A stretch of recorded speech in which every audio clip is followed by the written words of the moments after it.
Bagamat ang ITCC na nahimik pero near equatorial trough at tuloy na magpapaulap sa ilang bahagi pa rin ng Eastern Visayas at ilang bahagi ng Northern at Eastern Mindanao. Pero hilagang bahagi ng Northern Luzon, Central Luzon, kasama pa rin ang Calabarzon at Metro Manila at tuloy na makakaranas ng alinsangan dahil sa umiilar pa rin na istamis at dry weather naman sa bandang kanluran.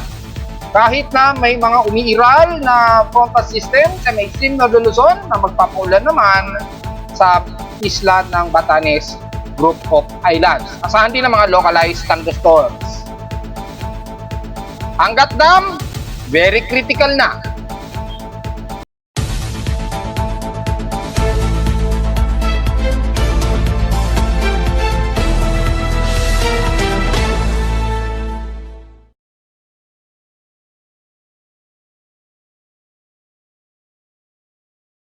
Hello, good morning mga folks. Welcome po muli sa ating Daily Weather Bulletin at Analysis para sa ikalawang araw ng Mayo 2024. Ang oras nating boss may maga ay alas 9:55 na ng umaga. Despite na may forecast daw tayo na may 100% chance na ulanin, maaaring hindi dito sa amin sa Caloocan or maaaring sa Karatig, Metro Manila, malapit sa amin sa Caloocan, kung hindi man mismo sa amin sa Caloocan. Ayon sa ating 3-day forecast and storm prediction, may 100% chance daw na magkakaroon ng isolated rain showers o localized thunderstorms. Well, typically madalasan malamang bandang Quezon City yan or dyan sa bahagi ng Makati or Calakhang, Maynila. Kung hindi man sa parte na yan, malamang sa may bandang Silangan, bandang Taytay or dyan sa ibaba, mga bandang Palaguna siguro o Cavite. Well, tingnan na lamang natin mga folks kapag nangyari yan. Pero inasa natin ang bahagi ng extreme Northern Luzon pa rin, diyan sa may bandang Cordillera, kasama na ilang parte ng sentro, pagitan ng Ilocos Norte at Cordillera, bababa ng ilang bahagi ng Dagupan at Zambales, sa hapon, madalas, inaasahan aming mga localized thunderstorms dahil medyo may frontal system kasi, no, umiiral sa may bandang Batanes Group of Islands. Una silang makakaranas ng mga localized thunderstorms. So take note yan mga folks ha. Pero sa the rest ng buong Northern Luzon, kasama na ang Central Luzon, Metro Manila at ilang bahagi ng Calabarzon at ilang bahagi pa rin ng Visayas at Southern Luzon, makakaranas pa rin ng grabing init at maalinsangang panahon. So, wag pa rin masyado magpapadehydrate o magpabilad sa ilalim ng tinding sikat ng araw. Bagamat ang ating DepEd o yung nag-issue sila ng restraint din o walang pasok kung ngayon sa mga pampubliko nating mga paaralan, except na lamang sa mga private, which is typically pag mga private school naman, may mga air conditioning unit ang mga classrooms. Sa ating current conditions, overcast, gloomy, klaro at few clouds pa rin ng umiiral. So inuulit ko lamang sa ating 3-day storm prediction na ngayong araw daw ay may chance na mga isolated at localized thunderstorms yan, malamang. Kapag ganitong month of May kasi, may madalas may mga localized thunderstorms na despite na isolated ito. Sa lowest temperature na itala, naki-weather station kanina ng 5:50 AM, nakapagtala kami ng lowest of 28.7 degrees Celsius. Tapos nakapagtala kami ng grabe pa ring alinsangan, kamabot ng 36.9 degrees Celsius, kahapon ito ng hapon at 2:20 PM. Sabihin na natin mataas pa rin ang aming heat index kahapon, na umabot sa napakataas agad na 52.8 degrees Celsius. Sa unang araw pa lamang yan ng May, ang napakataas na heat index sa amin sa Caloocan. So, nangangulugan lamang, mukhang nangunguna na naman kami sa may pinakamataas sa heat index sa bansa kung itatabi sa official heat index naman kay Pag-asa. Siyempre, nangunguna kami sa Caloocan. Pero pagdating sa official mula sa mga weather stations sa Pag-asa sa iba't ibang panig ng bansa, ay nangunguna dito ang Pili Camarines Sur na napaulat daw na mayroong daw 3 nasawi na hindi ko lang alam kung officialis sa munisipyo ng Pili Camarines Sur. Yan. May 3 katao daw umano. Ayun yan sa lumalabas na balita since kahapon pa na mayroong daw nasawi dahil sa heat stroke. Inatake daw sa puso. Pero ang nagiging dahilan daw rito ay sa grabing init dahil ilang araw na talaga silang umaabot ng halos sa 48 to 49 degrees Celsius ang kanilang heat index. Kasi kung babalikan natin, noong April 28 ay nakapagtala ang Pili Camarines Sur ng 49 degrees Celsius na heat index.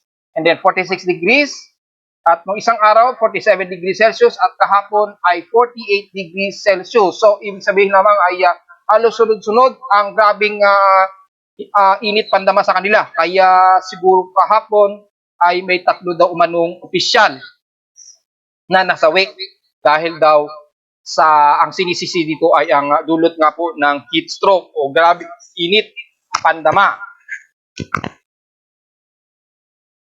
At hindi naman tayo nagkulang since last year. Nabanggit na natin sa report na mula pa sa ating mga analysis graph ay inaasahan nga natin magkakaroon talaga tayo ng crisis sa ating klima. At tinagurian na nga po ng United Nations ata at ng mga ibang climate officials na nasa boiling point na daw ang ating klima. So, hindi tayo nagkamali ng mga analysis sa mga nakaraang taon pa. At nag-report na nga po tayo na aabot talaga tayo sa ganyang level. Dahil nga po kung babalikan natin yung mga nahuli nating record sa global mean temperature muli, makikita natin ang grabe nga po ang pagtaas at halos 1.5 degrees na nga po ang ating temperatura. So grabe at talagang very critical at napaka-boiling point na talaga nito dahil halos 2 degrees Celsius ang halos nadagdagan sa temperatura natin from average temperature. Napaka-abnormal na po talaga. At wag naman sanang mas tumaas pang muli. Sana man lang para sa month of April nalalabas mas mababa. Bumababa man lang kahit papano. Dahil kung tuloy-tuloy ang pagtaas niyan, wala ho tayong magagawa at hindi natin makokontrol yan, madadaranasan natin ang grabe talagang init sa buong mundo, hindi lang sa Pilipinas, kung saan ay makakaranas ng abnormal na talaga ng ating klima. So bukod sa nangunguna sa Pili Camarines Sur, pumapangalawa naman sa may pinakamataas na heat index na may 48 degrees Celsius. Actually, hindi pa siya nakapangalawa. Kasabay ng Pili Camarines Sur ay ang Masbate, na may pareho din, Northern Samar rather. Ang Northern Samar ay may parehong heat index na may 48 degrees Celsius din, kasabay ng Pili Camarines Sur rather. So sumunod na po, pangalawa na ang may tig 46 degrees Celsius, kung walang 47 degrees Celsius, ay ang bahagi ng Buknotan, La Union, na may 46 degrees Celsius, at ang Pangasinan, pareho ding nasa 46 degrees Celsius. At after nyan, wala namang yatang 45 degrees. So, bagsak agad sa 44 degrees Celsius mula sa Ilocos Norte. Ito, mas marami-rami. Ang bahagi ng Apari, Cagayan, Ibas, Zambales, Aurora, Bale Aurora, Olongapo. Yan, yung mga sumunod na yan hanggang Catanduanes area. And the rest ay 43 degrees Celsius na po pababa. So hanggang ngayong araw ay mag-iingat pa rin po at uminom ng maraming tubig dahil may mga nasasawi na tayong kababayan dahil nga po sa grabing init. At yun nga po, napabalitan nga po kahapon may dalawang kababayan tayo ang nasawi dahil na inatake daw. Pero ang naging blaming dito ay dulot nga po ng matinding init o nagkaroon ng heat stroke.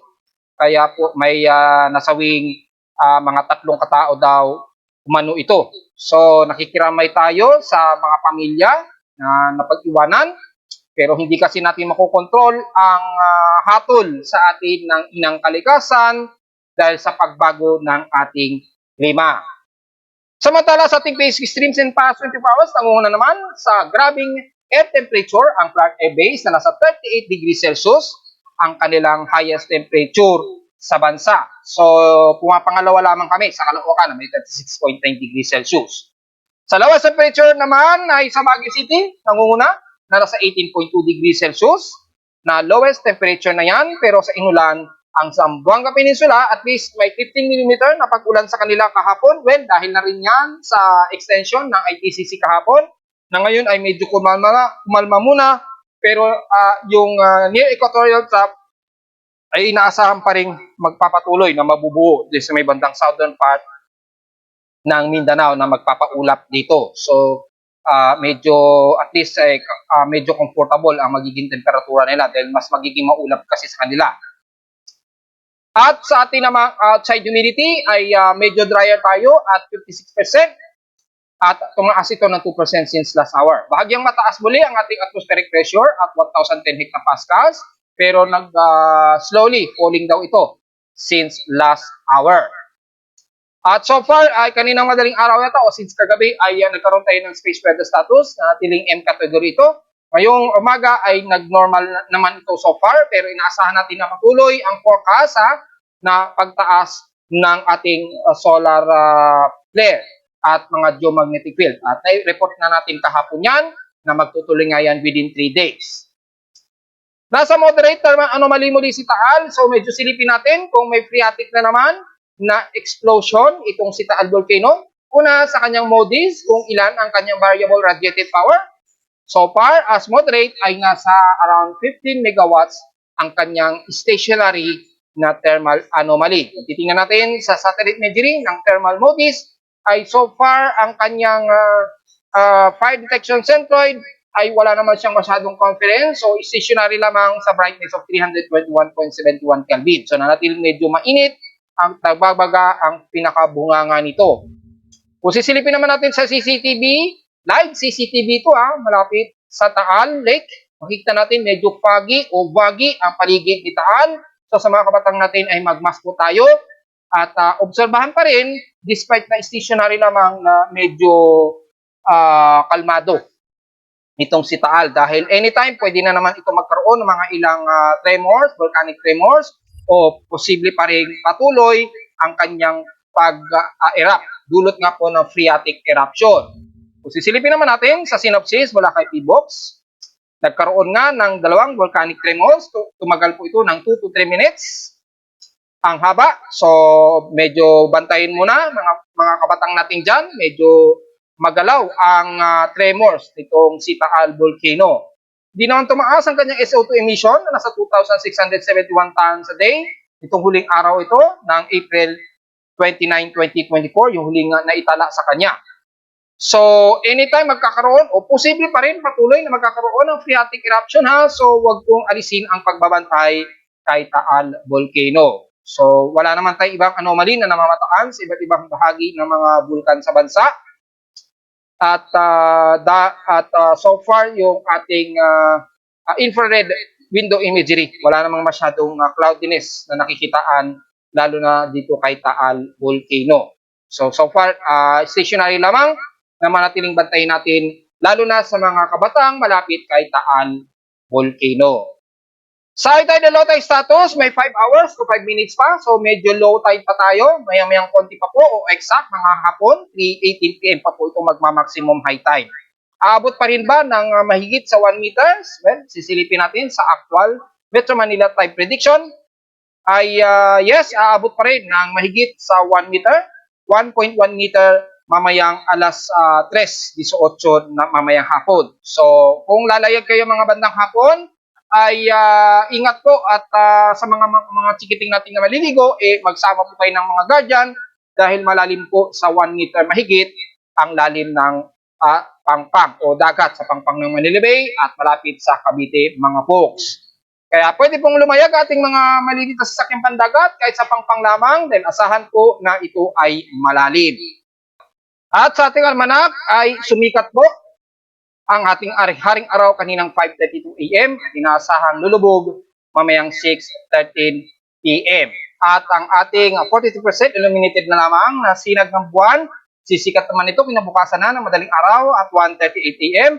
At kinabukasan naman ng tanghaling tapat, ito lulubog o 12:32 PM na.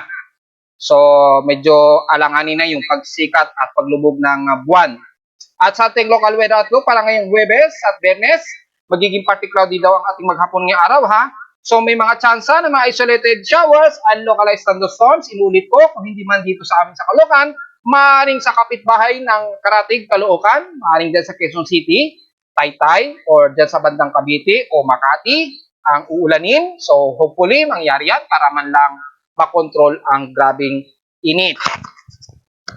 So kung hindi man maaaring early morning uulanin, malamang mamayang hapon po at nasa 100% daw na chance na uulanin. So abang-abangan na lamang, pero expected isolated rain showers po yan na localized thunderstorms. Pero bukas, balik uli sa normal na klaro ang himpapawid maghapon at maglalaro pa rin sa napakataas na temperatura, 37 to 38 degrees Celsius ang asahan pa rin nating temperatura sa loob ng 2 araw. At sa lowest temperature naman ay nasa 27 to 28 degrees Celsius. Diretso agad tayo sa ginagamit na satellite imagery. Although medyo kumalma ang intertropical convergence zone line, pero yung near equatorial trough patuloy pa rin na magpapairal at magpapaulap silang bahagi ng Mindanao at ilang bahagi ng eastern at southern part ng Visayas. Pero medyo kita pa yung manipis na ridge na ito ng mga kaulapan. Yan, at yung redeveloping na naman na near equatorial trough dito sa may bandang Palau ay magdudulot ng mas maulap na yung papawrin sa ilang bahagi pa rin ng Northern Mindanao, Eastern at Southern Visayas.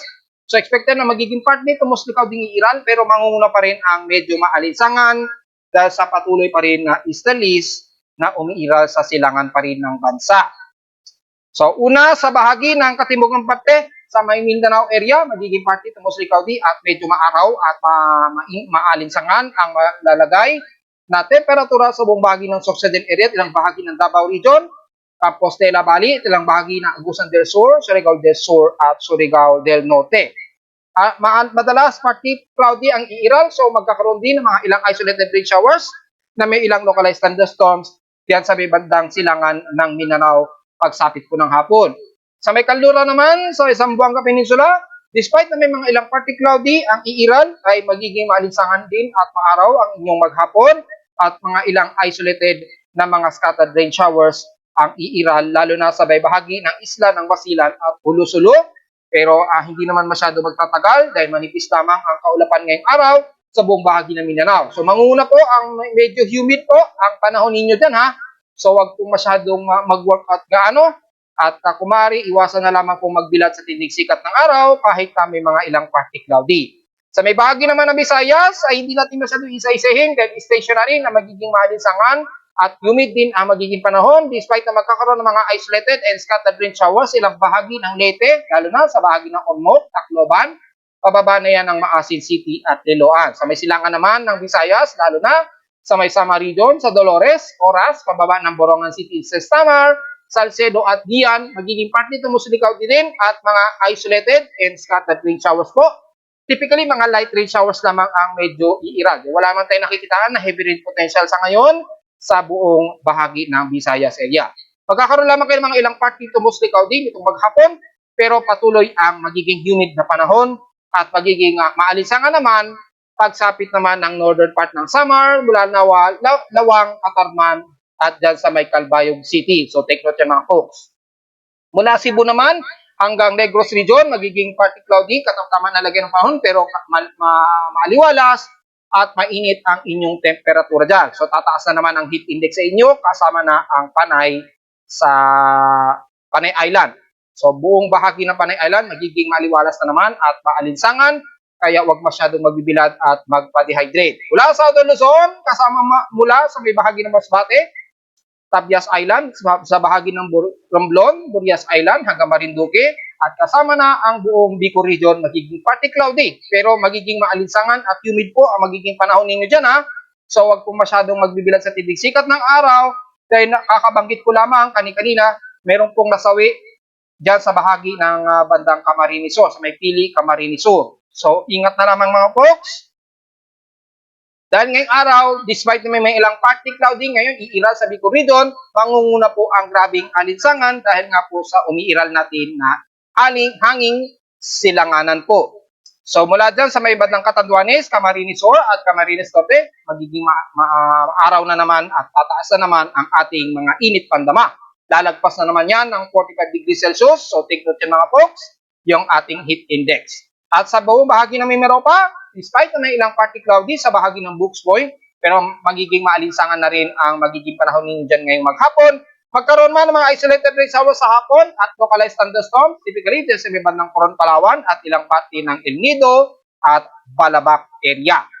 So, magkaroon man, pumasok man yung forecast na yan, at least 20%, panandalian lamang ito at titigil din kagad. Mas mangunguna pa rin ang grabing init ng air temperature at taas ng heat index, papasok na ng bahagi nito ng Mindoro. At kung titingnan natin sa contour map mula sa Dita PT Pag-asa, makikitang napakamainit na kagad ang mga taga San Jose o Occidental Mindoro. So wag pong masyadong magbibilad.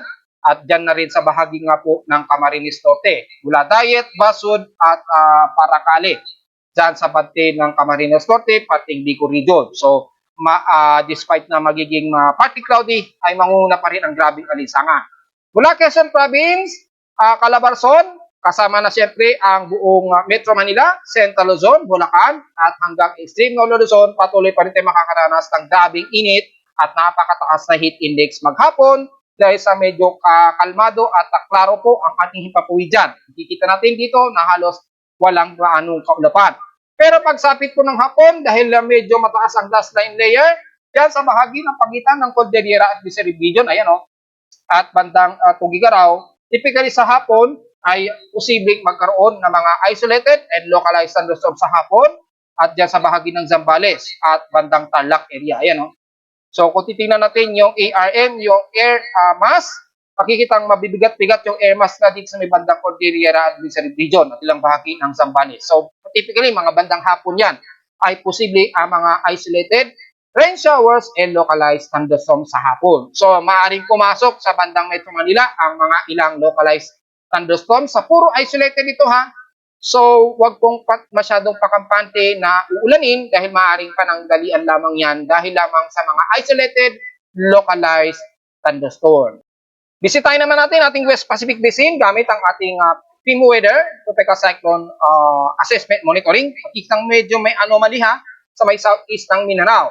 At dahil nga po sa may bandang Intertropical Convergence Line sa may bandang Indonesian Peninsula, nagkaroon ng at least 10% na anomaly sa may southeast ng Mindanao. So, babantayin natin ito kung magkakaroon ng mas mataas na anomaly. Sa ngayon, napakababa lamang at 10%, maging sa kanyang anomaly, yan, 10 to 20%, napakahilaw pa lamang to mga folks. Pero, kung ako itatanungin, mas maganda magkaroon ng redevelopment yan para naman maibsan muna ang grabing init sa atin. Sana naman lang tumaas yan ng bandang Luzon para naman umulan naman ng kakaunti o umulan-ulan na sa parting Luzon area. Pero wala tayong magagawa dahil ang forecast ng hazard outlook ay manatiling way below normal ang ipinapakitang rain showers nitong buwan ng May. Well, tingnan natin kung mangyayari yan. Wala tayong magiging anomaly base sa ating global spectral model. Magbabase na lamang tayo o aasa tayo sa pamumuo ng mga Coriolis circulation dito depende sa development ng Intertropical Convergence Zone line nga po sa may bandang Indonesian Peninsula o southeastern ng Mindanao.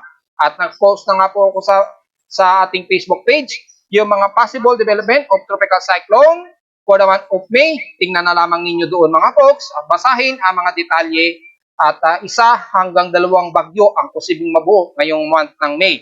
Pero hindi pare-pareho yun Yung isa maaring hanggang tropical storm lamang at yung isa posibleng umabot ng mas malakas or maaaring umabot ng typhoon category. Pero pag umabot naman ng typhoon category o mas malakas, lilihis naman ito. Dito, lalapit lang ng bandang parte ng Luzon area. Yeah. At yung isa naman ay maaaring umabot ng tropical storm at lalapit sa may bandang either Bico Region o Eastern Visayas. Tapos, para sa maiintindihan, typically dito sa may bandang Eastern Mindanao manggagaling or bandang South of Guam. Tapos biglang papasok ng car. Lalapit ito, bigla itong magre-recurve. Ganyan. Yan, bigla siyang magre-recurve. Yan ang mga typical. At typically, kapag may mabuo naman na mas malalakas, makakapasok din ng PAR at magre-recurve din. Halos lalapit din ng bandang Northeastern Luzon. Then magre-recurve na naman siya.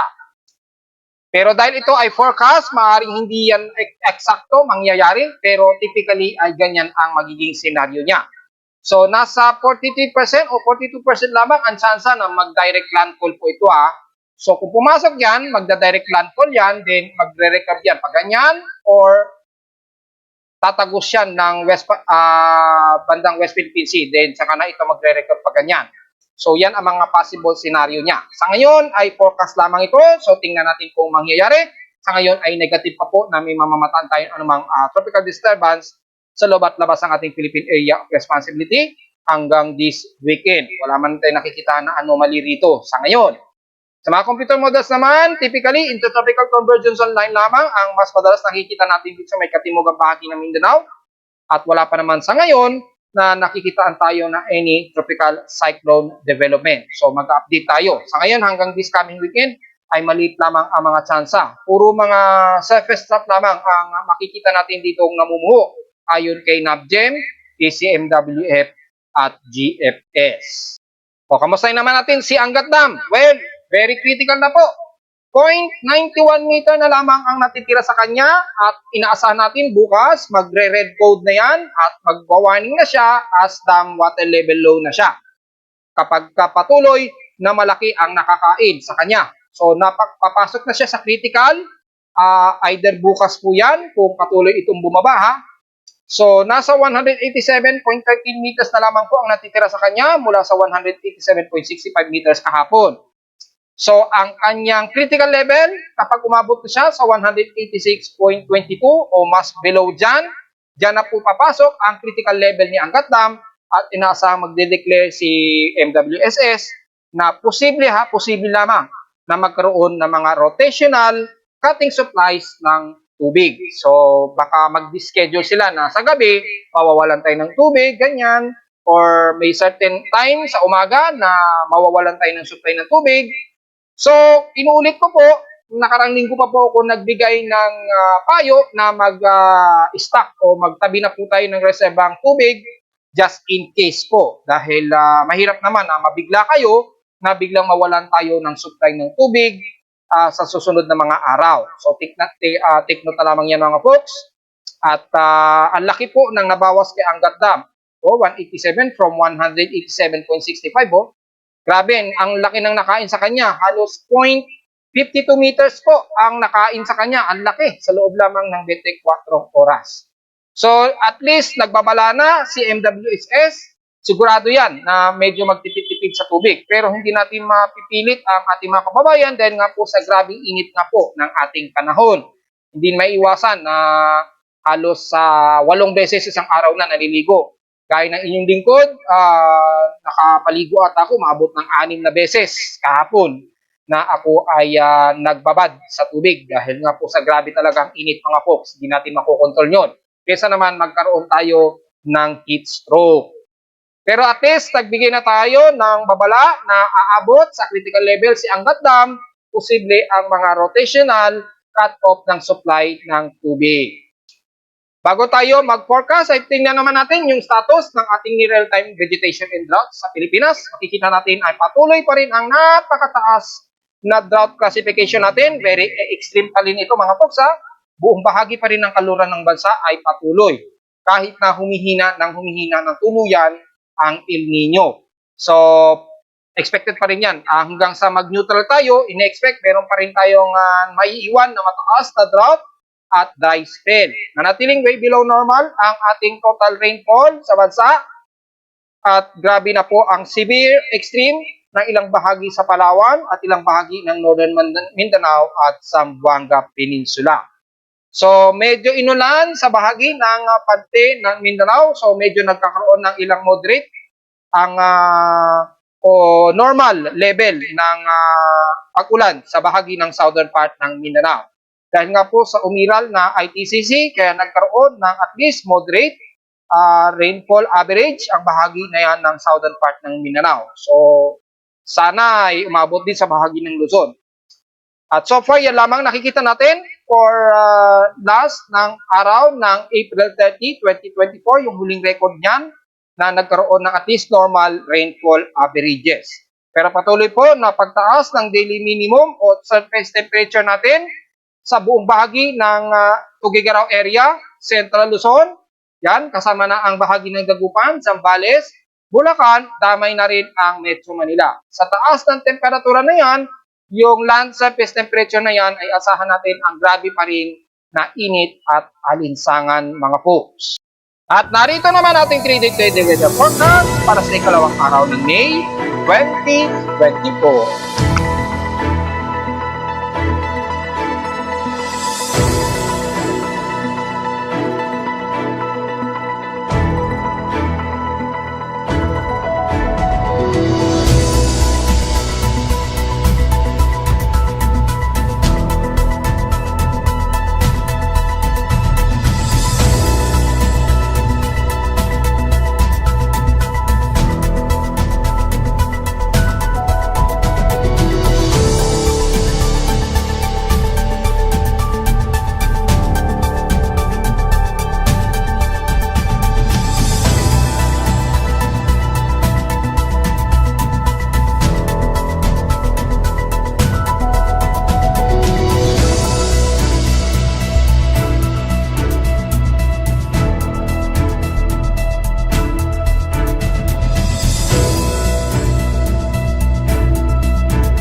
hanggang dito na lang po ating daily weather bulletin at analysis para sa ikalawang araw ng May 2024. Huwag po kalimutan na mag-like, share, subscribe po sa ating YouTube channel. Visit lamang anytime sa ating website at www.vimoweather.com. Para sa mga detalye gusto nyo malaman na hindi natin na-report ngayong umaga, take punta lamang sa ating CBI Index para nasa moderate na. So ingat sa posibleng biglang pagbulan ng sunog at kumalat ha. At visit lamang sa ating website para sa lagay ng real time mula sa weather station sa Caloocan at sa mga data feeds mula sa iba't ibang mga weather agencies. Maraming salamat po mga folks at magandang araw po sa ating lahat.